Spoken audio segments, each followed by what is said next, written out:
तो विद्यार्थी मित्रों आज આપણે ઉદાહરણ નંબર 8 ની ચર્ચા કરીએ। આકૃતિ 6.12 A માં સંદર્ભ લો। 6.12 A નો સંદર્ભ લો। એક લંબચોરસ વાહકની ભુજા PQ ને x = 0 થી બહારની તરફ ગતિ કરાવવામાં આવે છે। એક સમાન ચુંબકીય ક્ષેત્ર સમતલને લંબ છે અને x = 0 થી x = 2 સુધી વિસ્તૃત કરેલ છે અને x > b માટે 0 છે। એટલે જ્યારે એક્સની કિંમત બી કરતાં મોટી હોય ત્યાં ચુંબકીય ક્ષેત્ર નથી। માત્ર ભુજા PQ નોંધપાત્ર અવરોધ R ધરાવે છે। PQ ભુજા જે સ્થાનાંતર પામે છે નોંધપાત્ર અવરોધ કેટલો ધરાવે છે? તો PQ ભુજા છે એ નોંધપાત્ર અવરોધ ધરાવે છે।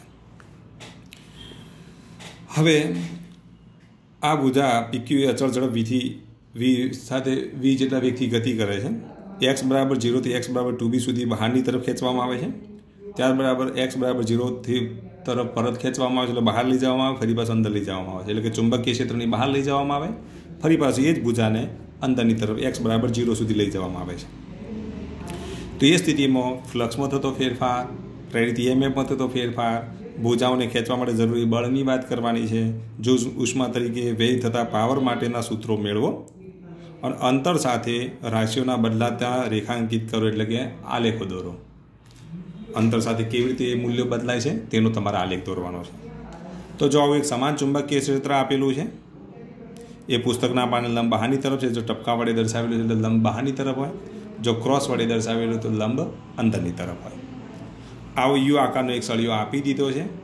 आ यू आकारना सळियानी अंदर एक PQ एक सळियो छे।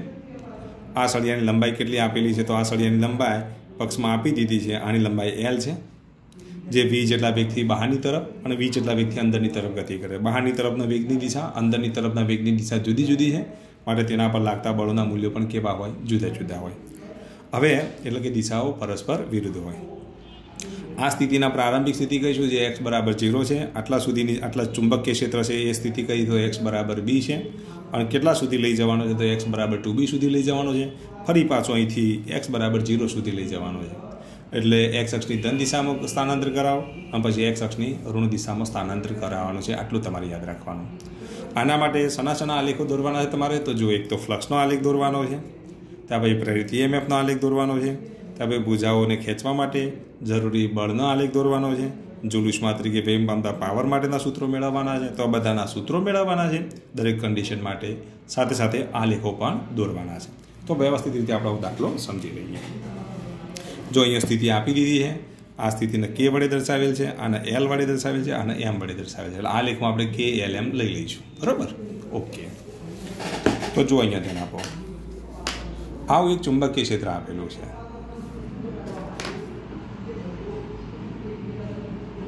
तो जो आ चुंबकीय क्षेत्र छे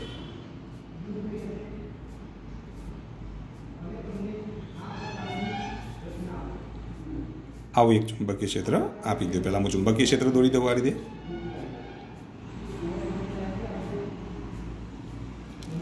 हवे आनी अंदर आवो एक सळियो मूकी दो यू आकारनो। आ यू आकारनो एक सळियो छे। यू आकारनो सळियो केटला आ स्थिति छे x = b छे, आ स्थिति x = 0 छे અને આ સ્થિતિ છે x = 2b છે। આને k વડે દર્શાવેલ છે, આને l વડે દર્શાવેલ છે, આને m વડે દર્શાવેલ છે। અહીંયા PQ સળિયો આ રીતે છે। આ PQ સળિયો v જેટલા વેગથી ગતિ કરે, PQRS। આનો અવરોધ કેટલો છે? તો સ્મોલ r છે, એવું પક્ષમાં આપી દીધું છે। હવે 0 થી 2b સુધી લઈ જવાનો, 2b થી 0 તરફ લઈ જવાનો છે અને સળિયાનો વેગ કેટલો રાખવાનો છે? v રાખવાનો છે। તો પહેલા આપણે ગણતરી કરીશું ફ્લક્સ માટેની।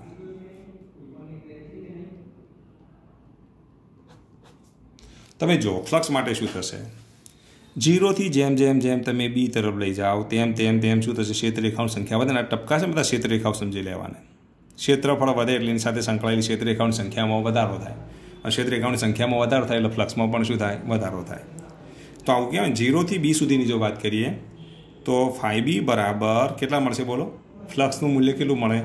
BLX મળે ને, B એ cos θ।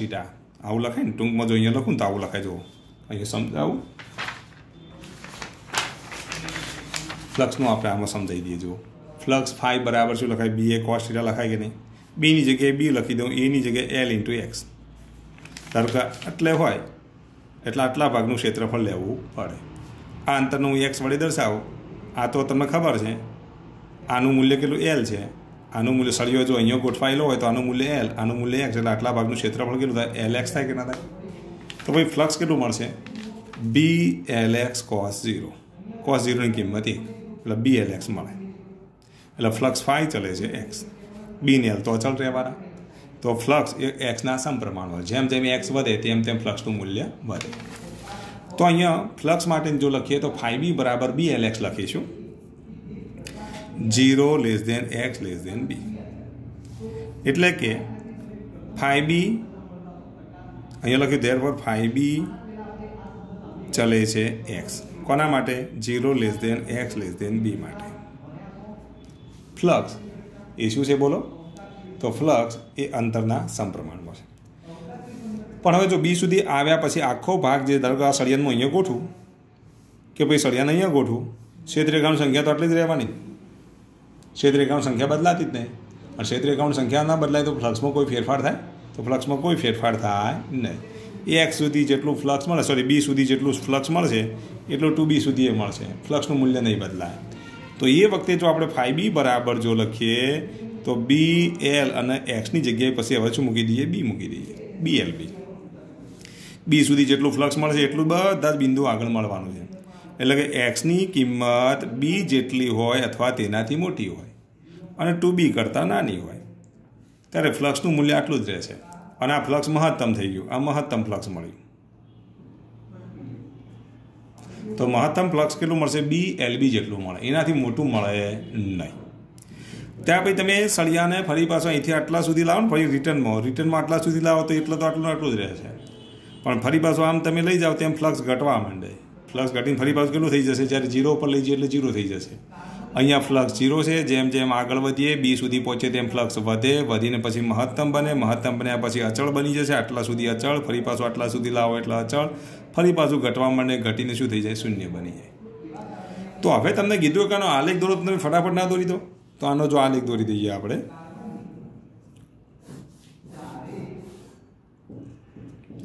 અહીંયા ઋણ મૂલ્ય નથી એટલે આપણે ઉપરના ચરણમાં જ બધું દોરવાનું આવશે.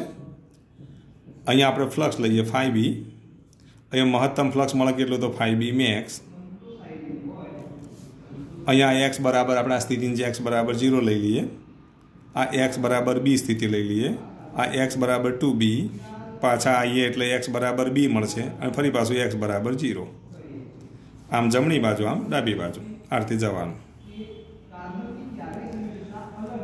એક્સ બરાબર 0 થી એક્સ બરાબર બી માટે ફ્લક્સ એ એક્સના સમપ્રમાણો છે. એટલે આની એક ઘાતના આની એક ઘાત, એટલે આલેખ કેવો આવે? સુરેખ આવે કે નહીં? તો બી સુધીનો આલેખ દોરીએ તો આ આખો આલેખ કેવો મળશે? સુરેખ મળે. જેમ જેમ અંતર વધતું જાય તેમ તેમ ફ્લક્સ પણ વધતું જાય. બી ઉપર મહત્તમ થઈ ગયું. હવે અહીંથી અચળ થઈ જશે. અચળનો આલેખ કેવો હોય? તો આ એક્સ અક્ષને સમાંતર હોય કે નહીં? તો 2b સુધી કેવો રહેશે? અચળ. તો 2b સુધી અચળ. એવું તમે અહીંથી આવું વિચાર ઊંધું. તો બી સુધી શું થશે બોલો? તો મહત્તમ થશે. તો એનો આલેખામાં આવશે. પછી 2b સુધી અચળ એટલે આલેખામાં આવશે. બરાબર. આ બિંદુ કયું હતું જુઓ? તો આ કી હતું. આ શું હતું? એલ. આ એમ. ફરી પાછું આ એલ અને આ કી. પાછા ઈ એટલે તો એનો આલેખ આપણને આ રીતે મળે.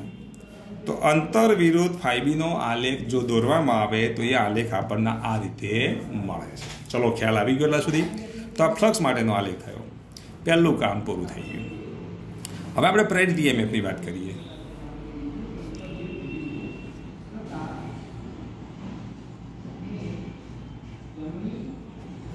તો પ્રેરિત EMF તો પહેલાં સૂત્ર સમજી લઈએ. તો પ્રેરિત EMF એપ્સાઇલોન બરાબર શું લખીશું? -d∅/dt. અહીંયા જો કિંમત મૂકીએ તો શું લખાય? -d/dt. ફાઈની કિંમત લખી દઈએ BLX. બી ને એલ તો અચળ છે. એક્સ સમય સાથે બદલાય છે માટે લખી દઈએ -BL d/dt. અહીંયા એક્સ dx/dt એટલે વેગ થાય કે નહીં? તો પ્રેરિત EMF કેટલું મળે? તો BLV જેટલું મળે. કઈ કન્ડિશન માટે તમે BLX લખો છો? તો તમને ખબર છે 0 ≤ x b માટે. તો BLV મળે. માઇનસ નિશાની છે, યાદ રાખજો. એટલે નીચેના ચરણમાં જવું પડે.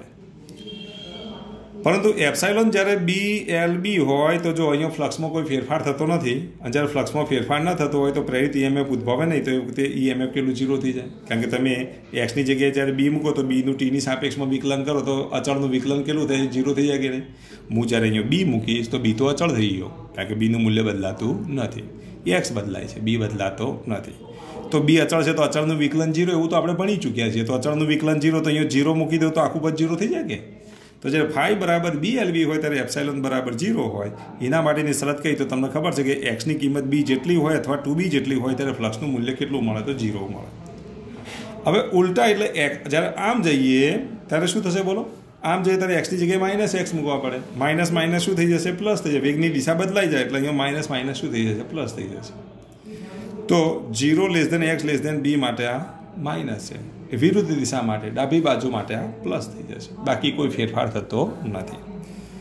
તો b થી 2b માટે 0, 0 થી b માટે -BLB જે અચળ રહેશે, અને એ રીતે વિરુદ્ધ દિશામાં ફરી પાછું શું થઈ જશે? પ્લસ થઈ જશે. તો આનો આલેખ દોરતે તમને આવડે કે ના આવડે? તો એનો આપણે આલેખ દોરીએ. તો આલેખ આવડવો જોઈએ તમને. તો જુઓ, અહીંયા ધ્યાન આપો. નીચેના અર્ધતલમાં જવાનું વચ્ચે વચ્ચે દોરી દીધી આ લીટી, બરાબર.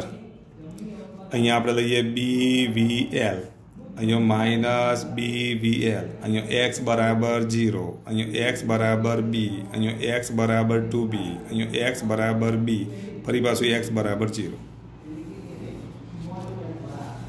ડાબી બાજુ માટે BVL જેટલી કિંમત, જમણી બાજુ માટે -BVL જેટલી કિંમત.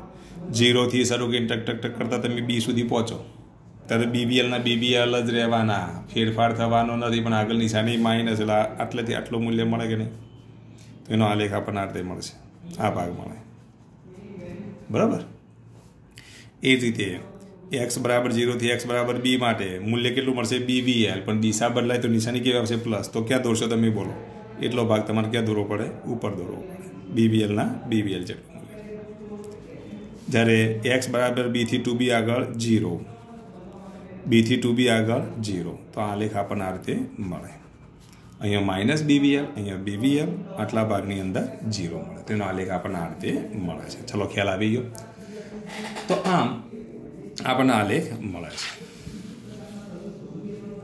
તો અંતર સાથેના મૂલ્યો આપણને આ રીતે મળે છે. હવે આપણે વાત કરીએ, ચલો, પ્રેરિત EMFની વાત થઈ ગઈ, ત્યાર પછી શાની વાત કરી દીધી આપણે? તો EMFની વાત થઈ ગઈ, ફ્લક્સની વાત થઈ ગઈ. હવે જે આપણે વાત કરવાની છે, તો શાની વાત કરીશું હવે? તો તેના પર લાગતું બળ.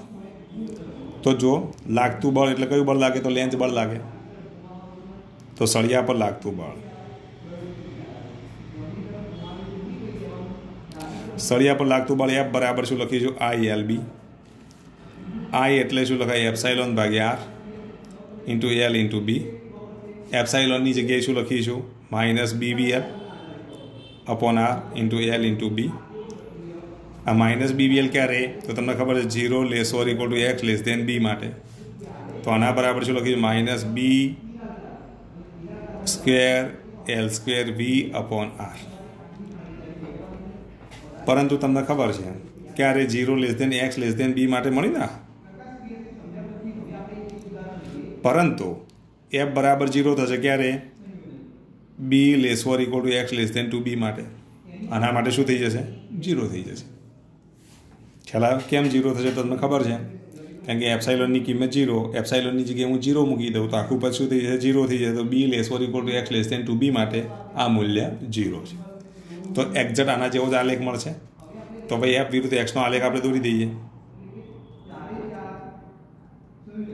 ચલો, F વિરુદ્ધ x નો આલેખ દોરીએ. અહીંયા કિંમત કેટલી લેવાની બોલો? અહીંયા F લઈશું, અહીંયા આપણે શું લઈશું બોલો? x લઈશું. Fની કિંમત કેટલી? તો Fની કિંમત અહીંયા આવશે b square L square V upon R. આ મહત્તમ મૂલ્ય. અહીંયા ઋણ મહત્તમ મૂલ્ય મળશે કેટલું? તો -b square L square V upon R. અહીંયા x બરાબર b, અહીંયા x બરાબર 2b, અહીંયા x બરાબર b, અહીંયા ફરી પાછું x બરાબર 0.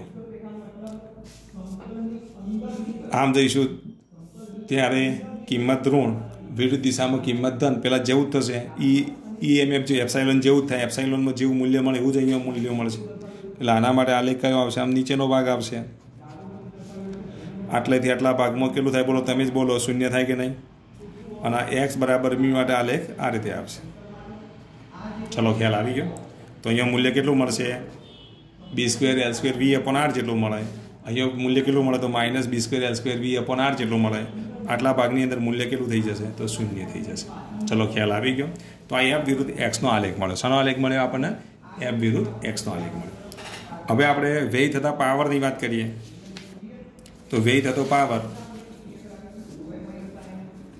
પાવર p બરાબર શું લખાય I² × r વ્યય થતો પાવર તમને ખબર છે ને જુલના નિયમ પ્રમાણે જુલિયન પાવર કહેવાય કયો પાવર કહેવાય જુલિયન પાવર I બરાબર શું લખીશું ε/r² × r એટલે ε² r/r² એટલે એક r ઉડી જશે ને તો અહીંયા શું મળશે જુલિયન પાવર કેટલો મળે ε² r મળે એપ્સાઇલોનની કિંમત હું મૂકી દઉં -bvl નો વર્ગ ભાગ્યા r તો અહીંયા તો જો માઇનસનો વર્ગ માઇનસની અંદર જો વર્ગની અંદર માઇનસ આવે છે વર્ગની અંદર માઇનસ આવે તો પ્લસ થઈ જાય કે નહીં તો અહીંયા કિંમત કેટલી આવશે b² v² l/l² r તો પાવરની કિંમત કાંઈ માટે ધન જ રહે સળિયાને અંદર લીજો કે બહાર લીજો વ્યય પામતો પાવર હંમેશા માટે કેવો હશે ધન જ હશે બરાબર દિશા પર આધાર રાખતો નથી અંદરની તરફની દિશા હોય એટલે કે જમણી બાજુની દિશા હોય કે ડાબી બાજુની દિશા હોય વ્યય થતો પાવર હંમેશા માટે ધન જ રહેવાનો કારણ કે અહીંયા વર્ગ થઈ જાય એટલે પ્લસ થઈ જાય તો અહીંયા p વિરુદ્ધ x નો આલેખ દોરીએ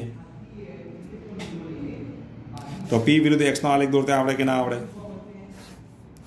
તો p વિરુદ્ધ x નો આલેખ દોરીએ તો અહીંયા x લઈએ અહીંયા પાવર p લઈએ પાવરનું મહત્તમ મૂલ્ય કેટલું તો તમને ખબર છે b² v² l² r આ પાવરનું મહત્તમ મૂલ્ય અહીંયા x બરાબર 0 અહીંયા x બરાબર b અહીંયા x બરાબર 2b અહીંયા x બરાબર b અને ફરી પાછું x બરાબર 0 હવે આ જે છે આપણને મૂલ્ય મળ્યું કરવા માટે 0 < x < b માટે પરંતુ પાવરનું મૂલ્ય p બરાબર 0 ક્યારે મળશે તો તમને ખબર છે b < x < 2b માટે 0 મળશે કેમ કારણ કે એપ્સાઇલોન 0 એટલે પાવર 0 થઈ જાય ને એપ્સાઇલોનની કિંમત 0 થઈ જાય ક્યારે એક્સની કિંમત b કરતાં મોટી હોય ત્યારે એટલે ઓટોમેટિક પાવર પણ 0 થઈ જશે તો હવે વિચારો તમે આટલેથી આટલા વિસ્તારમાં પાવર કારણ કે શરૂઆતમાં પાવર ધન જ મળવાનું તો ઉપર જ દોરવું પડે ઋણ મળતો હોય તો નીચે દોરીશું તો x બરાબર 0 થી x બરાબર b સુધીનો પાવર આટલો હોય પછી પાછો આ 0 થઈ જશે આટલા સુધી 0